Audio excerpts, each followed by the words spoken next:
மத்திய கிழக்கு நாடுகளில் மிக பெரும் பதட்டமான சூழ்நிலை ஒன்று உருவாகி இருக்கிறது. என்ன பதட்டமான சூழ்நிலை என்று சொன்னால், மத்திய கிழக்கு நாடுகளாகிய Qatar, Kuwait, Bahrain, Saudi Arabia, United Arab Emirates இந்த மாதிரி நாடுகளில் இருக்கக்கூடிய சகல எண்ணெய் உற்பத்தி நிலையங்கள், அதாவது எண்ணெய் உற்பத்தி சாலைகள், எண்ணெய் வயல்கள், மற்றது ரிஃபைனரி சென்டர்ஸ் மற்றும் எண்ணெய் ஸ்டோரேஜ் இந்த மாதிரி இருக்கக்கூடிய சகல இடங்களிலும் இருந்து அவசரமாக இன்று இரவு பணியாளர்கள் வெளியேற்றப்பட்டு கொண்டிருப்பதாக அங்கிருந்து வரும் செய்திகள் தெரிவிக்கின்றன. இந்த அவசர வெளியேற்றத்துக்கு என்ன காரணம்? ஒரு போர்க்கால அடிப்படையில், ஒரு எமர்ஜென்சி கால அடிப்படையில் அவசரமாக அனைத்து பணியாளர்களும் வெளியேற்றப்பட்டு கொண்டிருப்பதாக அங்கிருந்து வருகின்ற செய்திகள் தெரிவிக்கின்றன. இதுக்கு காரணம் ஈரான் விடுத்த ஒரு மிக மிக முக்கியமான எச்சரிக்கை. அந்த எச்சரிக்கையில் என்ன சொல்லப்பட்டிருக்கு சொன்னா, அடுத்து வரும் சில மணி நேரங்களில் இந்த இடங்களில் இருக்கக்கூடிய சகல நிலையங்களையும் நாங்கள் தாக்குவோம். இனி இதுக்கு மேல பொறுக்க முடியாது. இனியும் நாங்கள் பார்த்து கொண்டிருக்க போறதில்லை. உடனடியாக தாக்க போகின்றோம் அடுத்து வரும் சில மணி நேரங்களில் என்று சொல்லி ஈரான் கடுமையான எச்சரிக்கையை விடுத்திருக்கிறது. யுத்தம் ஆரம்பித்து இன்றைக்கு 18 நாள் ஆயிட்டது. இந்த 18 நாள்ல இல்லாத அளவுக்கு அப்படி என்ன ஒரு அவசரம், அப்படி என்ன ஒரு எமர்ஜென்சி ஈரானுக்கு வந்திருக்கு பார்த்தீங்கன்னு சொன்னா, அதுக்கு காரணம் இன்று மாலை ஈரான் மீது நடத்தப்பட்ட அந்த தாக்குதல். அதாவது இஸ்ரேலிய வான்படையினரால ஈரான்ல முக்கியமான 2 இடங்களை இலக்கு வைத்து தாக்குதல் நடத்தப்பட்டிருக்கிறது. அந்த இரண்டுமே ஈரானுடைய பொருளாதாரத்துக்கு மிக மிக முக்கியமான முதுகெலும்பான மைய பகுதிகள், அதாவது எண்ணெய் உற்பத்தி நிலையங்கள் மீது தாக்குதல் நடத்தப்பட்டிருக்கிறது. உங்கள் எல்லாருக்குமே தெரியும், உலக புகழ் பெற்ற பாஸ் மாகாணத்தில் தென் பகுதியில் உங்களுக்கு தெரியும், ஈரானினுடைய அதிக அளவிலான எண்ணெய் உற்பத்தி இடம்பெற ஒரு பகுதி தான் சவுத் பார்ஸ் என்று சொல்லப்படுற பகுதி. அதன் மீது இன்று இஸ்ரேலிய வான்படையினர் தாக்குதல் நடத்தி இருக்கின்றார்கள். அதே நேரம் பார்த்தீங்கன்னு சொன்னா, அசலூயே என்று சொல்லப்படுற இன்னும் ஒரு இடத்திலேயும் அங்கே இருக்கக்கூடிய எண்ணெய் உற்பத்தி மையம் மீது இன்று இஸ்ரேலிய வான்படையினர் தாக்குதல் நடத்தி இருக்கிறார்கள். இந்த யுத்தம் பிப்ரவரி மாதம் 28ஆம் தேதி ஆரம்பித்த நாள்ல இருந்து பார்த்தீங்கன்னு சொன்னா, தொடர்ச்சியாக ராணுவ இலக்குகள்லாம் 2 பக்கமுமே இலக்கு வைக்கப்பட்டு கொண்டு வந்தது. அப்ப ராணுவ இலக்குகள் தான் கூட ஈரான்ல தாக்கி அளிக்கப்பட்டு கொண்டு வந்தது. அப்ப ஈரான் ஏற்கனவே எச்சரிக்கை விடுத்திருந்தது என்னன்னு சொன்னா, ராணுவ இலக்குகளை தாக்குறீங்க, தட்ஸ் ஃபைன், தட்ஸ் ஓகே, நாங்க பொறுத்துக் கொள்றோம். ஆனால் எங்களுடைய எண்ணெய் வளங்கள்ல நீங்கள் கை வைப்பீர்களாக இருந்தால், என்றைக்காவது ஒரு நாளைக்கு எண்ணெய் உற்பத்தி நிலையங்கள் தாக்கப்படுமாக இருந்தால், நாங்கள் அக்கம் பக்கத்தில் இருக்கிற ஏனைய நாடுகள் மீது கிட்டத்தட்ட கண்மூடித்தனமாக நாங்கள் தாக்குவோம், உச்சக்கட்ட தாக்குதல் நடத்தப்படும் என்று சொல்லி ஈரான் ஏற்கனவே எச்சரிக்கை விடுத்திருந்தது. அதிலேயும் பார்த்தீங்கன்னு சொன்னா, காக் ஐலண்ட்ல காக் தீவில் தாக்குதல் நடத்தி போட்டு டொனால்ட் ட்ரம்ப் சொன்னவர், இன்றைக்கு நாங்கள் ராணுவ இலக்குகளை தாக்கி இருக்கிறோம், தேவைப்பட்டால் நாங்கள் அங்கே இருக்கக்கூடிய எரிபொருள் வளங்களை தாக்குவோம் என்று சொல்லி, அதன் போதும் ஈரான் திரும்பவும் சொல்லியிருந்தது, காக் தீவில் நீங்கள் எரிபொருளில் கை வைப்பீர்களாக இருந்தால், நாங்கள் மத்திய கிழக்கு நாடுகளில் இருக்கக்கூடிய ஏனைய நிலையங்கள் மீது தாக்குதல் நடத்துவோம், ஏனைய நாடுகளில் இருக்கக்கூடிய எண்ணெய் உற்பத்தி வளங்களை உடனடியாக தாக்குவோம் என்று சொல்லி எச்சரிக்கை விடுத்திருந்தது. இன்றைக்கு பார்த்தீங்கன்னு சொன்னா, அப்படியான ஒரு காலகட்டத்தில் நிற்குது ஈரான். இது நடந்துருமோ என்ற ஒரு அச்ச நிலைமை உருவாகி இருக்கிறது. அதனால் தான் ஈரானினுடைய இந்த எச்சரிக்கையை அடுத்து நான் சொன்ன இந்த எல்லா நாடுகளிலும் இருக்கக்கூடிய எண்ணெய் உற்பத்தி சாலைகளில் இருந்து அவசரமாக பணியாளர்கள் வெளியேற்றப்பட்டு கொண்டிருக்கின்றார்கள். இந்த காணொலியை நான் ஒளிப்பதிவு செய்யக்குள்ள மத்திய கிழக்கு நாடுகளில் நேரம் இரவு 8:30. இந்த நிமிஷம் வரைக்கும் தாக்குதல்கள் ஏதும் இடம்பெற்றதுக்கான செய்திகள் எதுவும் வெளியாகல இருந்த போதிலும் கூட பணியாளர்கள் வெளியேற்றப்பட்டு கொண்டிருக்கிறார்கள். இந்த ஒரு எச்சரிக்கை ஈரான்லேருந்து வெளிவந்த அடுத்த நிமிஷமே பார்த்தீங்கன்னு சொன்னா, சர்வதேச சந்தையில் எரிபொருட்களுக்கான விலைகள் கிடுகிடுவென அதிகரிக்க ஆரம்பித்திருக்கின்றன. ஒரு பேரல் கச்சா எண்ணெயினுடைய விலை 5% அதிகரித்திருப்பதாக சொல்லப்படுகிறது. தற்போது பார்த்தீங்கன்னு சொன்னா, இந்த காணொலியை ஒளிப்பதிவு செய்யல நான் கடைசியாக செக் பண்ணிக்குள்ள ஒரு பேரல் கச்சா எண்ணெய்க்கான விலை $109 அமெரிக்க உயர்ந்திருந்தது. இது 5% அதிகரிப்பு ஒரு சில நிமிடங்கள்ல. இந்த தகவல் வந்த அடுத்த நொடியே என்று கூட நாங்கள் சொல்லலாம். உடனடியாக 5% அதிகரிச்சிருக்கிறது உண்மையிலே ஒரு அதிர்ச்சியான விஷயம் என்றே சொல்லலாம். ஏன்னு சொன்னால், கடந்த 10 நாட்களில் பார்த்தீங்கன்னு சொன்னால், எண்ணெயினுடைய விலை கூறுறதும் குறையுதுமாக ஒரு மாதிரி பேலன்ஸாக தான் இருந்தது. ஒரே ஒரு நாள் மட்டும் $119 திடீரென அதிகரித்து பிறகு நோமலுக்கு வந்துட்டுது. ஆனால் இப்போ பார்த்தீங்கன்னு சொன்னால் $109 அதிகரித்திருக்கிறது. எனவே சுருக்கமாக சொல்லப்போனால், சர்வதேச சந்தையில் எரிபொருட்களுக்கான விலைகள் அதிகரிச்சிருக்கிறது. அடுத்ததாக அமெரிக்காவில் இருக்கக்கூடிய மிக முக்கியமான வங்கி, வர்த்தக வங்கி சிட்டி பேங்க் என்று சொல்லி நீங்கள் கேள்விப்பட்டிருப்பீங்கள். அவர்கள் அவசரமாக ஒரு எச்சரிக்கை ஒன்றை விடுத்திருக்கிறார்கள். என்னென்னு சொன்னால் இந்த ஈரான் மீதான தாக்குதல், இந்த யுத்தம் இருக்குத்தானே, இது ஆரம்பித்த பிறகு பரவலாக சொல்லப்பட்டது இந்த யுத்தம் இப்படியே தொடருமாக இருந்தால் ஒரு கட்டத்தில் வந்து ஒரு பாயிண்டில் வந்து உலக சந்தையில் கச்சா எண்ணெய்க்கான விலை வந்து ஒரு பேரல் $200 வரைக்கும் அதிகரிக்கும். அது வந்து இனியிலன்ற ஒரு உச்சமாக இருக்கும், உலகத்துக்கான ஒரு பிட்டி ஒரு பேட் நியூஸாக அது இருக்கும் என்று சொல்லப்பட்டது. ஈரான் கூட எச்சரிக்கை விடுத்திருந்தது என்னென்னு சொன்னால், எங்களுடைய எண்ணெய் வளங்கள் தாக்கப்படுமாக இருந்தால் நாங்கள் $200 கொண்டு வந்து நிறுத்துவோம், அதாவது கச்சா எண்ணெய்க்கான விலையை வந்து $200 கொண்டு வந்து நிறுத்துவோம் என்று சொல்லி ஈரான் கூட எச்சரிக்கை விடுத்திருந்தது.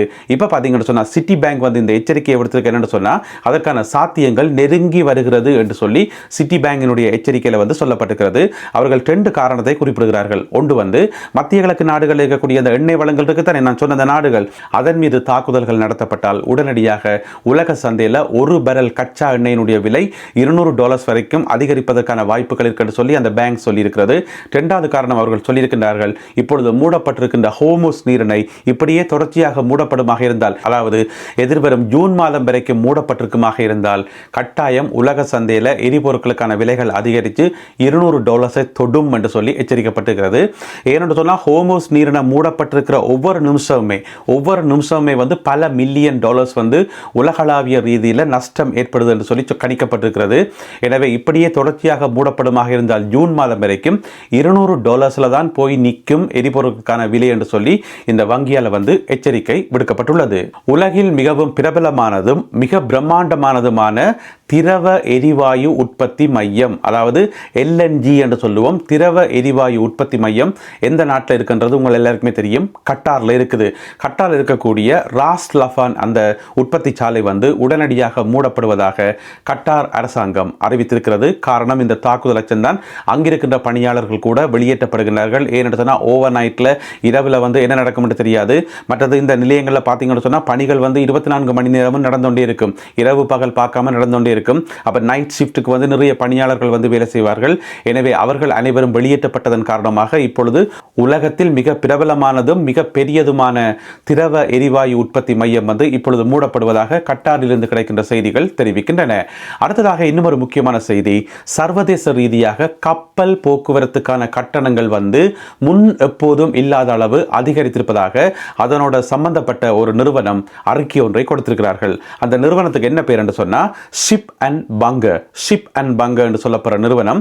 அவர்களுடைய வேலை என்று சொன்னால் உலகளாவிய ரீதியில் இருக்கக்கூடிய கப்பல்களை வந்து கண்காணிக்கிறது, கப்பல் போக்குவரத்தை வந்து ஒழுங்கு செய்கிறது, கட்டுப்படுத்துறது, இந்த மாதிரியான விஷயங்களை பார்க்கக்கூடிய ஒரு கம்பெனி என்று வைங்களேன். அவர்களுடைய அந்த அறிக்கையில் வந்து என்ன சொல்லப்பட்டிருக்கு சொன்னால், இப்போ கப்பல்களை இயங்க செய்கிறதுக்கு ஒரு விதமான விசேடமான எரிபொருள் வந்து பாவிக்கிறதாம். இப்போ நாங்கள் எங்கட வாகனங்களுக்கு பாவிக்கிற எரிபொருள் வேற, விமானத்துக்கு பாவிக்கிற எரிபொருள் வேற தானே, ஜெட் ஃபியூவல் தானே அங்கே பாவிக்கிறது. அதே போலத்தான் கப்பல்களுக்கு பாவிக்கிற எரிபொருளும் வந்து வேறு விதமான எரிபொருளாம். அது ஒப்பீட்டளவில் விலை குறைவு என்று சொல்லப்படுகிறது. அதனுடைய பேர் வந்து very low sulphur oil very low sulphur oil என்று சொன்னால் நான் நினைக்கிறேன் அதனுடைய அந்த திறன் வந்து குறைவாக இருக்கும் போல இருக்கு, பெட்ரோலோட ஒப்பிடைக்குள்ள டீசலோட ஒப்பிடைக்குள்ள. எனவே கப்பல்கள் ஸ்லோவாக போகிறதுக்கு அது ஹெல்ப்பாக இருக்கும் போல இருக்கு. எனவே அதனுடைய விலை வந்து முன் எப்போதும் இல்லாதவாறு அதிகரித்திருப்பதாக சொல்லப்படுது.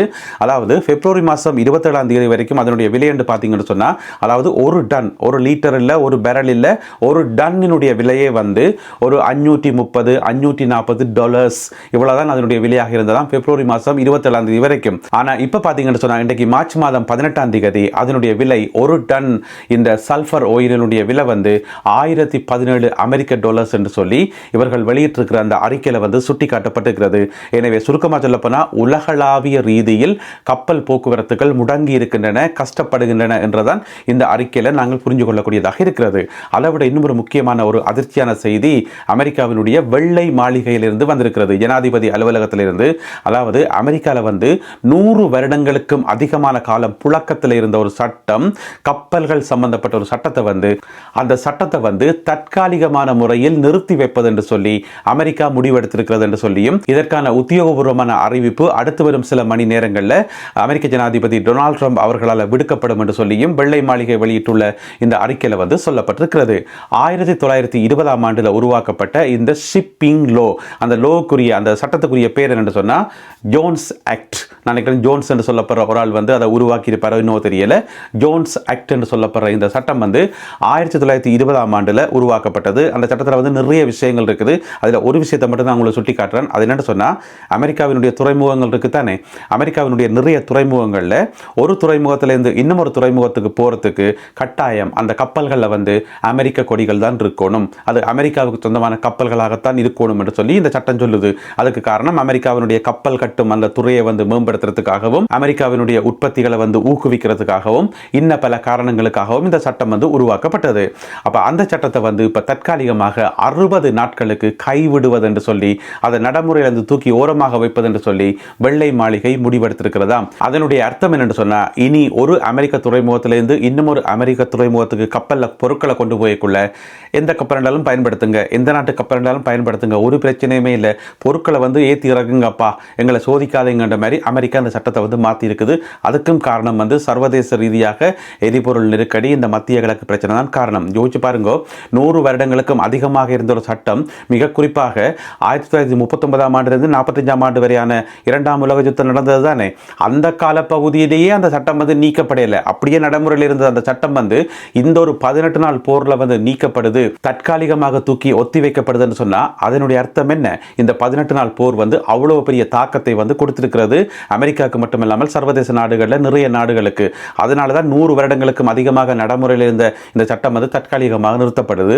எனவே இது எதற்கான அறிகுறி என்று சொன்னால், சர்வதேசத்தில் வந்து கடுமையான நெருக்கடிகள் உருவாகி இருக்கின்றன என்பதற்கான ஒரு அறிகுறி தான் இந்த சட்ட ஒத்திவைப்பு.